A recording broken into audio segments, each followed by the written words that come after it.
ತಾಲೂಕು ಮಾಯಕೊಂಡ ಕ್ಷೇತ್ರದ ನೀರ್ತಡಿ ಗ್ರಾಮದಲ್ಲಿ ಪ್ರತಿ ವರ್ಷದಂತೆ ಶ್ರೀ ಗಣೇಶನ ವಿಸರ್ಜನೆ ಪ್ರಯುಕ್ತ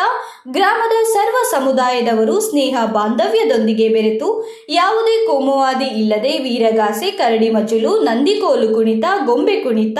ಶ್ರೀ ವೀರಭದ್ರೇಶ್ವರ ಸ್ವಾಮಿಯು ತನ್ನ ಭಕ್ತರ ಕೈಯಲ್ಲಿನ ತೆಂಗಿನಕಾಯಿ ತನ್ನ ಖಡ್ಗದಿಂದ ಕಾಯಿ ಒಡೆಯುವ ಪವಾಡದೊಂದಿಗೆ ಗ್ರಾಮದ ಪ್ರಮುಖ ಬೀದಿಗಳಲ್ಲಿ ಮುತ್ತೈದೆಯರ ಆರತಿ ಕಳಸದೊಂದಿಗೆ ಮೆರವಣಿಗೆಯು ಬಹಳ ಸಂಭ್ರಮದಿಂದ ಗ್ರಾಮದ ಪುರಾತನ ಕಾಲದ ಸಿಹಿ ನೀರು ಬಾವಿ ಎಂದೇ ಹೆಸರಾದಂಥ ಬಾವಿಯಲ್ಲಿ ವಿಸರ್ಜನೆ ಮಾಡಲಾಯಿತು.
ಶಿವಶರಣನಾದಂತ